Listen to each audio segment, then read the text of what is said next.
Full News Headquarter। पर देंगे आपको फौजी अदालतों से मुतालिक मुकदमे की सुप्रीम कोर्ट में समाअत के हवाले से। चीफ जस्टिस की सरबराही में 6 रुकनी बेंच इस मुकदमे की समाअत कर रहा है। आम शहरियों का ट्रायल फौजी अदालतों में नहीं हो सकता। वकील आबिद जुबैरी की जानिब से दलाइल दिए जा रहे हैं। खुसूसी ऑर्डिनेंस के जरिए फौजी अदालतों का कयाम होना चाहिए। समाअत का अहवाल हम जानते हैं बोलियूज के नुमाइंदा तैयब बलोच से। जी तैयब।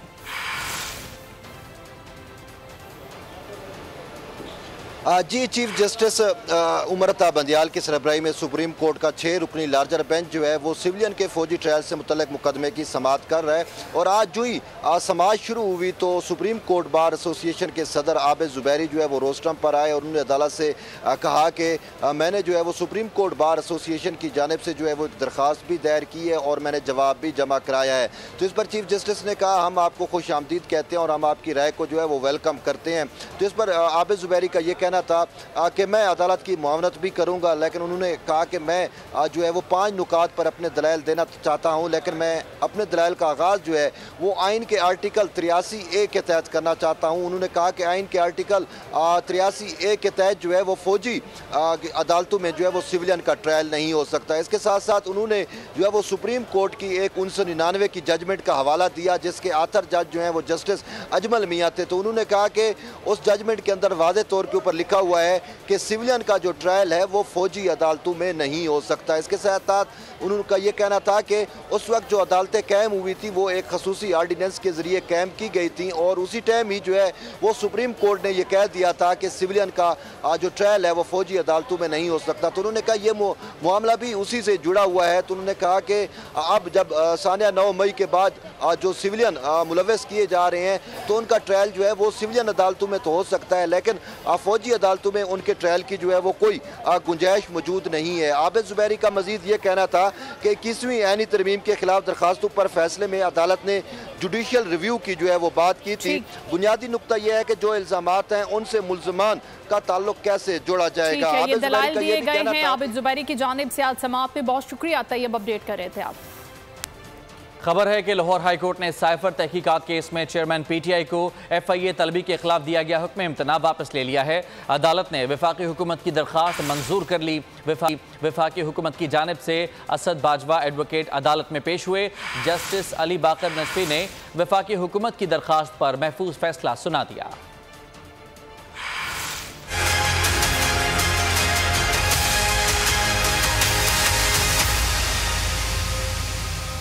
साइफर तहकीकात का मामला, लाहौर हाई कोर्ट का अहम फैसला। अदालत ने चेयरमैन PTI को FIA तलबी के खिलाफ दिया गया अपने हुक्म इम्तनाई वापस ले लिया। अदालत ने वफाकी हुकूमत की जानिब से दायर हुक्म इम्तनाई वापस लेने की दरख्वास्त मंजूर कर ली। जस्टिस अली बाकर नजफी ने महफूज फैसला सुनाया। वफाकी हुकूमत ने चेयरमैन PTI को साइफर तहकीकात में पेश होने से रोकने के हुक्म इम्तनाई के खिलाफ दरख्वास्त दायर की थी। वफाकी हुकूमत की जानिब से असद बाजवा एडवोकेट पेश हुए थे। तोशाखाना केस में चेयरमैन PTI ने एडिशनल सेशन जज हुमायूं पर अदम एतमाद का इजहार कर दिया। वकील बैरिस्टर गौहर का कहना था कि आपके नाम का फेसबुक अकाउंट है जहां चेयरमैन PTI के खिलाफ पोस्ट लगी हुई हैं। एडिशनल सेशन जज का कहना था कि फेसबुक अकाउंट मेरा है लेकिन ये पोस्ट मेरी नहीं है, आपको इसकी फोरेंसिक कराकर एतराज़ करना चाहिए था। बैरिस्टर गौहर ने कहा बाद में वो अकाउंट लॉक हो गया। बैरिस्टर गौहर ने तस्वीरें भी अदालत के सामने पेश कर दी। वकील इलेक्शन कमीशन अमजद परवेज़ का कहना था जज तब्दील करने की दरख्वास्त ताख़ीरी हरबे हैं। अदालत ने जज पर एतराज़ की दरख्वास्त पर फैसला महफूज कर लिया। वाइस चेयरमैन पाकिस्तान तहरीक इंसाफ शाह महमूद कुरैशी का कहना है कि PTI पार्लियामेंटेरियंस लॉन्च से पहले ही फारिग हो गई है। जो कुछ कल KP में हुआ क़यादत उस पर नोटिस लेगी। क़यादत के नोटिस की वजह से बहुत से अरकान ने अपने वीडियो बयानात देकर PTI पार्लियामेंटेरियन से लाताल्लुकी का इजहार कर दिया है। इस्लामाबाद में अदालत पेशी पर मीडिया से गुफ्तगू में उन्होंने कहा कि परवेज़ खटक ने चेयरमैन PTI की तरफ से इलेक्शन न कराने का इल्ज़ाम लगाया। इस सवाल का जवाब भी जल्द दे देंगे। ज़ेरे बहस है वो है पाकिस्तान तहरीक इंसाफ पार्लियामेंटेरियंस का लॉन्च। मैं 2 जुमलों में ये तफरीक आपके जरिए कौम के सामने रखना चाहता हूँ और वो ये है पाकिस्तान पीपल्स पार्टी पार्लियामेंटेरियंस का लॉन्च हुआ, उसको पार्टी की क़यादत की तायीद हासिल थी। ये जो लॉन्च है इससे पार्टी की क़यादत की मुखालफत का सामना करना पड़ेगा। और फिर आपने देखा कि कल जो वहाँ मोअज़्ज़िज़ मेंबरान तशरीफ़ फरमा थे, उनमें से बहुत से लोगों ने तरदीदी बयान भी जारी कर दिया है कि वो इसका हिस्सा नहीं है या नहीं बनना चाहते। तो मैं समझता हूँ ये लॉन्च भी लॉन्च के साथ दफन। मुजफ्फरगढ़ में कत्ल की लर्ज़ाखेज वारदात। थर्मल कॉलोनी में गुज़िश्ता रात लापता होने वाली 3 बच्चियों की लाशें खाली रहायशी क्वार्टर से मिली। तीनों बहनों को तेज धार आले से गर्दन काट कर कत्ल किया गया। डीएसपी सिटी का मरने वाली बच्चियों की उम्रें 7 से 11 साल हैं। तीनों बहनें गुज़िश्ता रात से लापता थीं। अफसोसनाक वाक़े की मज़ीद तहकीकात भी की जा रही हैं। मुजफ्फरगढ़ की थर्मल कॉलोनी में एक ही घर के 3 बच्चियों की लाशें बरामद हुई हैं। तीनों बहनों को तेज धार आले से गर्दन काट कर कत्ल किया गया है। मजीद जानते नुमाइंदा बोल न्यूज़ राव कामरान से, जो कि इस वक्त डीएसपी सिटी मुजफ्फरगढ़ रेहान रसूल के साथ मौजूद हैं। जी बताइएगा राव कामरान, इस अफसोसनाक हादसे के हवाले से, वाक़े के हवाले से क्या कहना है पुलिस का? थर्मल कॉलोनी में मौजूद हैं। यहाँ पर अफसोसनाक वाक़या पेश आया कि 3 मासूम बच्चियों के जो है गला कटी यहाँ से जो है वो लाशें मिली हैं, गर्दन कटी लाशें मिली हैं। इस वक्त कैमरामैन थोड़ा सा दिखा सके तो यही है वो क्वार्टर है जिसमें बच्चियों की जो है 6 साल से 11 साल बच्चियों की जो है उम्रें बताई जा रही हैं, जहाँ से गला कटी जो लाशें मिली। मेरे साथ डीएसपी सिटी रेहान रसूल भी मौजूद हैं। मज़ीद तफसीलात जो है इनसे जानेंगे। जी सर, बताइएगा इस हवाले से क्या कहेंगे? जी, रात हमें पुलिस को इतला मिली 15 पर के रात 12 बजे, आज रात ही 12 बजे, कि इसमें 3 बच्चियां जो हैं वो थर्मल कॉलोनी से गायब हैं। ये 1600 घरों पर मुश्तमिल एक थर्मल कॉलोनी है और इस पर फिर फौरी तौर पे पुलिस ने रिस्पॉन्ड किया। रिस्पॉन्ड करते हुए यहाँ पर एक एक्सटेंसिव सर्च ऑपरेशन किया गया। तमाम कॉलोनी को चेक किया, चूँकि गेटेड कॉलोनी है, इसमें हर चीज़ तमाम ह्यूमन इंटेलिजेंस कवर की गई। उसके बाद सारी रात सर्च करने के बाद हमें सुबह 8:30 बजे यहाँ पर पता लगा कि ये जो एडजस्टेंट घर है जिसको इन्होंने स्टोर रूम के तौर पे इस्तेमाल कर रहे थे, उसमें बच्चों की गर्दन कटी लाशें पड़ी हुई हैं और बहुत बेईमाना कत्ल है और इंशाल्लाह इसको हम तफ्तीश में सॉर्ट आउट कर लेंगे। Thank you. हाँ जी, बिल्कुल, जैसे कि डीएसपी रेहान रसूल ने बताया कि तफ्तीश में इसको जो है सॉर्ट आउट कर लेंगे। इस वक्त जो इलाके की फ़िज़ा है वो सोगवार है और पुलिस ने जो है। और मुल्क भर के बिजली सार्फिन के लिए बुरी खबर है। माहाना फ्यूल प्राइस एडजस्टमेंट की मद में बिजली मजीद महंगी होने का इम्कान है। के इलेक्ट्रिक सार्फिन के लिए बिजली फ़ी यूनिट ₹2.33 इजाफा मुतवक्के है। सरकारी रिस्कॉस के सार्फिन के लिए कीमत ₹1.79 बढ़ेगी। के इलेक्ट्रिक और CCP की दरखास्तें नेपरा में दायर हो गई हैं। नेपरा दरखास्तों पर 26 जुलाई को समाअत करेगा। बिजली की कीमतें एक बार फिर बढ़ने का इम्कान जाहिर किया जा रहा है और माहाना फ्यूल प्राइस एडजस्टमेंट की मद में बिजली मजीद महंगी होगी, ये इम्कान है, क्योंकि के इलेक्ट्रिक सार्फिन के लिए बिजली फ़ी यूनिट ₹2.33 इजाफा मुतवक्के है। सरकारी डिस्कॉस के सार्फिन के लिए भी कीमत बढ़ाई जाएगी। के इलेक्ट्रिक और CCP की दरखास्तें नेपरा में दायर हो गई हैं। कराची के इलाके एहसनाबाद में वाक़िफ़ फैक्ट्री में लगने वाली आग पर काबू पा लिया गया है और कूलिंग का अमल जारी है। बोल न्यूज़ के नुमाइंदा सालिक शाह इस वक्त जाए हादसा पर मौजूद हैं, उनसे मजीद जानते हैं। सालिक, बताइएगा। जी बिल्कुल, साइड एहसनाबाद इंडस्ट्रियल एरिया के एरिया में फैक्ट्री में लगने वाली आग पर जो है 12 घंटे की जद्दोजहद के बाद काबू पा लिया गया है। अब फायर ब्रिगेड हुकाम का ये कहना है कि आग के जो शोले हैं वो तो मदम हो चुके हैं, लेकिन अब कूलिंग का अमल जारी है और कूलिंग का अमल को मुकम्मल होने में करीबन मजीद 6 से 8 घंटे लग सकते हैं। 12 घंटे की जद्दोजहद के बाद इस आग पर काबू पाया गया था और अभी भी, अगर मेरे कैमरामैन आपको अजमल दिखा सके तो इमारत से अभी भी धुआं उठता हुआ नजर आ रहा है। इस हवाले से फायर ब्रिगेड हुकाम का ऑटो पार्ट्स बनाने की, प्लास्टिक के ऑटो पार्ट्स, बाइकों के ऑटो पार्ट्स बनाए जाते थे, जो प्लास्टिक का सामान था उसमें लगने वाली आग की वजह से अब तक धुआं उठ रहा है। उससे जो इमारत का जो अकबी हिस्सा है वहाँ पर भी आग पर काबू पा लिया गया है, लेकिन कूलिंग का अमल कह रहे हैं कि काम ये कह रहे हैं कि जारी है, जबकि बिल्डिंग को भी मखदूश करार दिया गया है। ये कहा गया कि 12 घंटे से ज़्यादा लगने वाली आग की वजह से बिल्डिंग की इमारत की जो बुनियादें हैं वो भी कमज़ोर हो चुकी हैं, जबकि इमारत में हमें कहीं पर हमें जो दरारें भी नजर आ रही हैं और कूलिंग के अमल भी अभी भी 6 से 8 घंटे मज़ीद के लिए। और खबर है कि डॉलर की उड़ान फिर बेकाबू हो गई। इंटरबैंक में डॉलर ₹2.24 महंगा हो गया। इंटरबैंक में डॉलर ₹281.50 पर ट्रेड हो रहा है। गुज़िश्ता रोज़ इंटरबैंक में डॉलर ₹279.26 पर बंद हुआ था। कफील अहमद से मजीद बात करेंगे। कफील, एक दफ़ा फिर डॉलर महंगा होता जा रहा है। डॉलर की डिमांड में एक बार फिर इजाफा देखा जा रहा है और आज ट्रेडिंग के दौरान ₹2.24 का इजाफा रिकॉर्ड किया गया इंटरबैंक में और डॉलर जो है वो 281 रुपीज़ से जो है वो 50 पैसे पर ट्रेड कर रहे हैं। इसी तरह अगर हम ओपन मार्केट की बात कर लें तो उसमें भी ₹1 का इजाफा रिकॉर्ड किया गया और 286 से बढ़कर ₹287 पर जो है वो डॉलर जो है वो फरोख्त हो रहा है। मजमूई तौर पर अगर हम पाकिस्तान स्टॉक मार्केट की बात कर लें तो उसमें 58 पॉइंट्स का इजाफा रिकॉर्ड किया गया और 45,100 के लेवल पर मार्केट जो है वो ट्रेड करेगी। तो डॉलर में इजाफा देखा जा रहा है डिमांड की वजह से इम्पोर्ट के लिए। खबरों का सिलसिला जारी है। यहाँ वक्त हुआ है एक ब्रेक का और ब्रेक के बाद आप देखिए पाकिस्तान की अफगानिस्तान को वार्निंग। Full News Headquarters।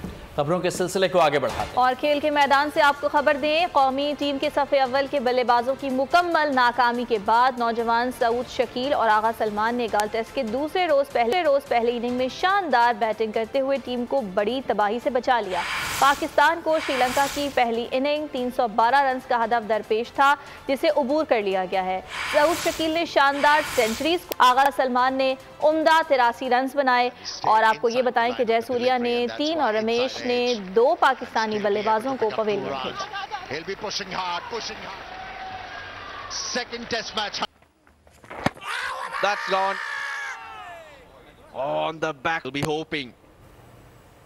और अब कुछ बात हो जाए मौसम की, तो बारिश अभी रुकने वाली नहीं है। महकमा मौसमियात ने आज रात से 23 जुलाई तक बारिश के एक और स्पेल की पेशगोई की है। पंजाब और केपी में बादल बरसेंगे। कराची समेत सिंध और बलूचिस्तान में 20 से 22 जुलाई तक वक्फे से मूसलाधार बारिश मुतवक्के है। आसमान से बरसते मोती, पहाड़ों ने सफेद चादर ओढ़ ली। मलका कौसार मरी और गलियात में रुई के गालों की बरसात, सयाहों की मौज मस्तियाँ। शहर बेमिसल इस्लामाबाद में बारिश से ठंड बढ़ गई। वादी सवात और कालाम में आसमान से रुई के मानिंद सफेद गाले गिरे तो मंजर और भी निखर गया। मुल्क भर से आने वाले सयाहों की तो जैसे मन की मुरादें पूरी हो गयी। पारा चिनार में बर्फबारी के मनाजिर, सयाहों के चेहरे खिल उठे, रुई के गालों से खूब लुत्फानंदोज हुए। मानसेरा के सयाहती मुकामात में हर सू चांदी बिखर गई। शुक्रान में 2, कागान में 4 और नारान में 6 इंच से जायद मजीद बर्फ पड़ गई। ज़ियारत, चमन, कल्लात और गिरदोनवा में बादल बरस पड़े। राब्ता सड़कें बंद हो गईं। पशीन में अवाम घरों में मैसूर हो गए। मोटरवे पुलिस ने बलूचिस्तान में ट्रांसपोर्टर्स और मुसाफिरों के लिए अलर्ट जारी कर दिया। पंजाब, सिंध और खैबर पख्तूनख्वा के मैदानी इलाकों में धुंध ने हर शय छुपा दी। मोटरवे को मुख्तलिफ मुकामात पर बंद कर दिया गया। महकमा मौसमियात ने फोग लाइट्स के इस्तेमाल की हिदायत कर दी। दरिया सतलुज में जिला बहावल नगर की हदूद में दरमियाने दर्जे का सैलाब है। भका पटन पुल के मकाम पर पानी की सतह में मुसलसल इजाफा जारी है। सैलाबी पानी से दरियाई पट्टी के मुताबिक आबादियाँ और फसलें ज़ेर-ए-आब आ गई हैं। सैलाबी पानी में फंसे 257 अफराद कर लिया गया है।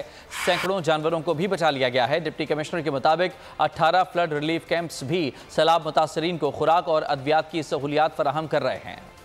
भारत की तरफ से दरियाए सतलुज में छोड़े गए पानी से साहू का पतन के मुकाम पर तबाही मचा दी है। बस्ती आजीरा पर हिफाजती बंद टूटने से मुतादिद बस्तियां ज़ेर-ए-आब आ गईं। ज़िले इंतजामिया और रेस्क्यू टीम्स पानी में फंसे अफराद और मवेशियों को महफूज मकामात पर मुंतकिल कर रहे हैं। मोहम्मद जमील भट्टी मजीद बताएंगे। बिल्कुल, भारत की जानिब से दरियाए सतलुज में जो है सैलाबी रेला छोड़ा गया, जिसके बायस जो है कहीं दरमियाने और कहीं ऊंचे दर्जे का जो सैलाब देखा जा रहा है। मैं इस वक्त बूरेवाला के साहू के मौजूद हूँ और यहाँ पर पानी के तेज़ बहाव के बायस जो है बस्ती अजीरा पर कायम जो हिफाजती बंद है वो टूट गया, जिसके बाद मतअद्दद जो बस्तियाँ वो ज़ेर-ए-आब आ चुकी हैं। इस हवाले से ज़िली इंतज़ामिया के जो ऐसा इक़दाम यहाँ पर नज़र आ रहे हैं। रेस्क्यू टीमें जो हैं वो भी भरपूर काम कर रही हैं। जो मवेशी हैं, जो जहाँ पर बस्तियाँ गिरी हुए अफराद हैं, उनको महफूज मकामात पर मुंतकिल किया जा रहा है।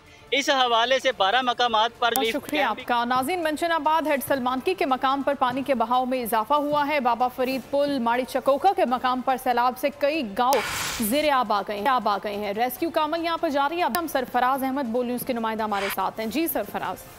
जी बिल्कुल, मैं इस वक्त दरियाए सतलुज के मकाम पर मौजूद हूँ, जहाँ पर निचले दर्जे का सैलाबी रेला गुजर रहा है। सैलाबी रेला गुजरने की वजह से छोटी बड़ी जो बस्तियाँ हैं वो ज़ेर-ए-आब आ चुकी हैं और हज़ारों एकड़ जो फसलें हैं हो चुकी हैं। तो मेरे साथ इस वक्त मकामी लोग मौजूद हैं। आइए इनसे जानते हैं कि इंतज़ामिया के जानिब से इनकी क्या मदद की जा रही है। जी बताइएगा। अस्सलाम वालेकुम। जैसे कि आप लोगों को पता है, दरिया सतलुज में सैलाब आ चुका है और हम अपनी मदद आपके तहत अपनी मदद कर रहे हैं। कोई इंतज़ामिया कोई हमारी तभी इमदाद के लिए नहीं आया। हम अपनी बस्तियों में जो जानवर जो लोग हैं, हम खुद एक साइड पे लेके जा रहे हैं। रेस्क्यू वालों को भी कोई हमारी मदद करने कोई नहीं आ रहा। हम अपना काम खुद बहुत शुक्रिया आपका तफसीलात के लिए। आगे बढ़ते हैं। ग्लोबल वार्मिंग काबू से बाहर हो चुकी है। झुलसा देने वाली रिकॉर्ड तोड़ गर्मी ने अमेरिका, यूरोप और चीन को भी अपनी लपेट में ले लिया है। इटली, यूनान, जर्मनी, स्पेन, पोलैंड और स्विट्जरलैंड में भी सूरज के वार न थमे। कहीं शदीद गर्मी, कहीं सैलाबी सूरत हाल। अमेरिका से जापान और यूरोप तक शदीद गर्मी, चीन में भी शहरी बिलबिला उठे। कैलिफोर्निया से टेक्सास तक अमेरिकी रियासतें ताकतवर हीट वेव की लपेट में। कैलिफोर्निया की डेथ वैली में पारे ने 53 डिग्री सेंटीग्रेड को छू लिया। इटली, यूनान, जर्मनी, स्पेन, पोलैंड और स्विट्जरलैंड में भी सूरज के वार न थमे। मशरकी जापान में आज दर्जा हरारत 39 डिग्री तक पहुंचने की तवक्का है। शुमाली स्विट्जरलैंड, वेल्स, स्पेन, तुर्की और कनाडा के जंगलात में आग लगने के वाक़यात बढ़ने लगे। समेत चीन के कई इलाकों में गर्मी से लोगों का बुरा हाल। सिंकियांग में दर्जा हरारत 52 सेंटीग्रेड से तजावुज कर गया। भारत में शदीद बारिशों और सैलाब से अब तक 150 से ज्यादा अफराद हलाक हो चुके। जनूबी कोरिया में भी सैलाबी सूरत हाल से 40 अफराद जान से गए। शुमाल मशरक़ी अमरीका में सैलाब ने 5 जानें ले ली। 2600 से ज्यादा फ्लाइट्स मनसूख, जबकि बिजली की फरहमी भी मुअत्तल हो गई। न्यूयॉर्क, न्यू जर्सी और पेंसिल्वेनिया में अलर्ट जारी कर दिया गया। आगे बढ़ें और आपको बताएं कि पाकिस्तान को मौशी बहरान से निकालने के लिए, मुल्क की तकदीर बदलने के लिए SIFC का मंसूबा इनकलाबी हैसियत रखता है। ज़राअत के साथ साथ इंफॉर्मेशन टेक्नोलॉजी में भी नई जहतों से सफ़र का आगाज़ हो चुका है, जो हर शोबे के साथ मरबूत होगा। इस हवाले से फैसलाबाद में नेशनल इंक्यूबेशन क़याम तरक्की की जानिब एक अहम कदम साबित हो रहा है। नुमाइंदा खुसूसी सलमान अली इस बारे में मज़ीद बताएंगे। बोल न्यूज़ की टीम इस वक्त मौजूद है नेशनल इंक्यूबेशन सेंटर फैसलाबाद में, जहां पर हमें डिफरेंट स्टार्टअप्स जो हैं देखने को मिल रहे हैं और डिफरेंट स्टार्टअप्स के साथ हम मुलाकात भी कर रहे हैं। इस वक्त जिस स्टार्टअप के साथ मैं मौजूद हूं वो काम कर रहे हैं AG IVF के शोबे के अंदर, यानी एनिमल जेनेटिक्स के साथ IVF सोल्यूशंस जो हैं वो ये प्रोवाइड करते हैं। और IVF सोल्यूशंस जो हैं डेफिनेटली पाकिस्तान जैसे मुल्क में जहाँ पर लाइव स्टॉक का शोबा जो है 4.5% से सालाना ग्रो कर रहा है, यकीनी तौर पर बहुत ज़्यादा अहमियत के हामिल हो सकते हैं। इस वक्त हमारे साथ मौजूद हैं AG IVF से हादिया अवान। पाकिस्तान में 55 मिलियन कैटल की पॉपुलेशन है, जिस कैटल है वो अच्छा परफॉर्म करती है, यानी कि ज़्यादा दूध देती है, 30 लीटर 35 लीटर एक दिन का, अगर हम इंडिजिनस ब्रीड्स की बात करें।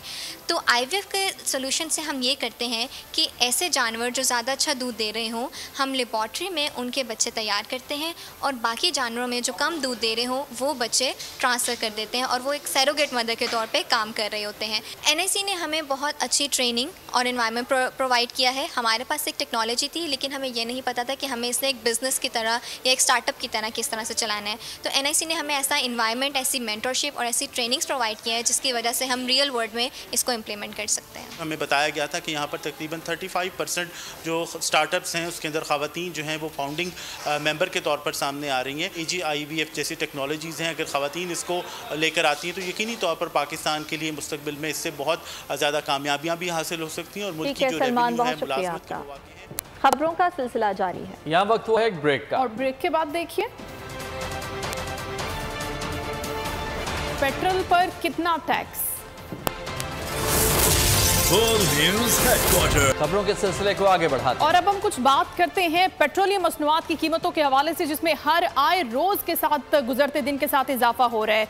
हुकूमत ने पेट्रोलियम लेवी की मद में आवाम की जेबें खाली कराने का जो मंसूबा तैयार किया हुआ है, इसके मुताबिक हर 15 रोज के बाद आवाम से 58 अरब से ज्यादा रकम वसूल की जाती है और एक साल में सिर्फ पेट्रोलियम की मद में आवाम को 14 खरब से ज्यादा रुपयों से महरूम कर दिया जाता है। 1 लीटर पेट्रोल पर अब 71 रुपए लेवी टैक्स आयद किया जा रहा है। इस हवाले से head of content MB Soomro हमें मजीद आगाह करेंगे। आवाम की जेबों पर मुनज़्ज़म डाका, टैक्सेस और लीवी चक्का टैक्स बन गए। गरीब मुल्क के बदहाल आवाम की जेबों से सिर्फ पेट्रोल की मद में सालाना 14 खरब रुपए से ज्यादा रकम वसूल की जाने लगी। मुल्क में 15 रोज में 86 करोड़ 24 लाख लीटर पेट्रोलियम मसनूआत इस्तेमाल होती हैं।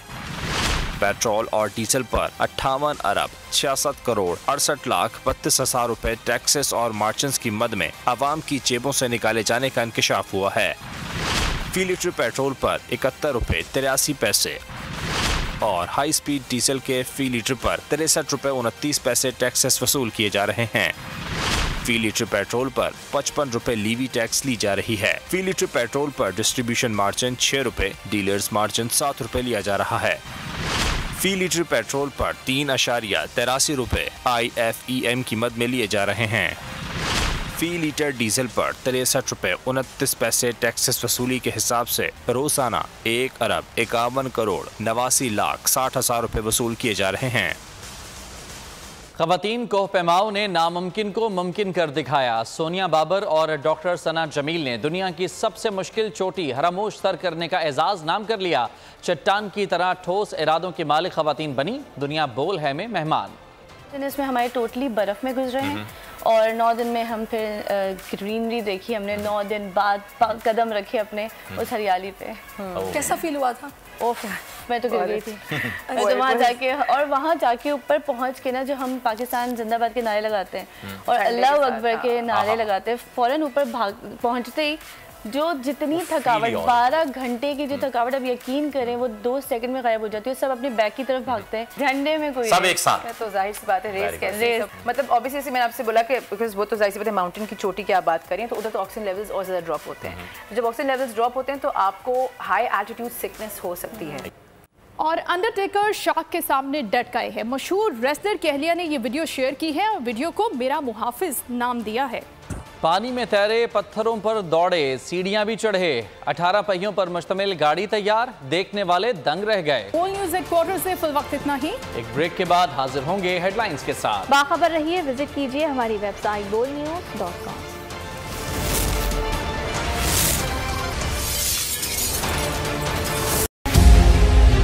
मुल्क मुस्तहकम मईशत की तरफ गामजन, स्टॉक एक्सचेंज भी मुस्बत रुख दिखाने लगा। मईशत की सूरत हाल बेहतरी की तरफ जा रही है। हम IMF के कर्जा मिलने के बाद इस सूरत हाल को बेहतर मजीद कैसे कर सकते हैं? कर्ज बहाली के रोशन इम्कान, बोल ने निभाई अपनी सहाफती जिम्मेदारियां, महंगाई से परेशान आवाम के लिए उठाई आवाज। रिपोर्टर और इक़्तिसादी माहिरीन के सबसे बड़े पैनल के साथ बोल की मिशन मईशत की सबसे बड़ी ट्रांसमिशन 63% आवाम ने देखी अपनी स्क्रीन पर। अगर 21वीं सदी की हम इंडस्ट्री की कोई बात करें तो उसमें फिर इंफॉर्मेशन टेक्नोलॉजी जो है वो टॉप पर आती है। अपनी रवायात को बरकरार रखते हुए बोल अवामी मसाइल को उजागर करने में सबसे आगे। देखिए बोल की अगली ट्रांसमिशन में मोबाइल लोन ऐप का बड़ा स्कैम कैसे हुआ बेनकाब। साइबर क्राइम सर्कल रावलपिंडी की मुख्तलिफ इलाकों में कार्रवाइयां, ब्लैकमेलिंग में मुलविस ऑनलाइन लोन ऐप्स के 9 मुल्जिमान गिरफ्तार कर लिए गए हैं। अगर इस स्कैंडल से मुताल्लिक आपके पास हैं हकाइक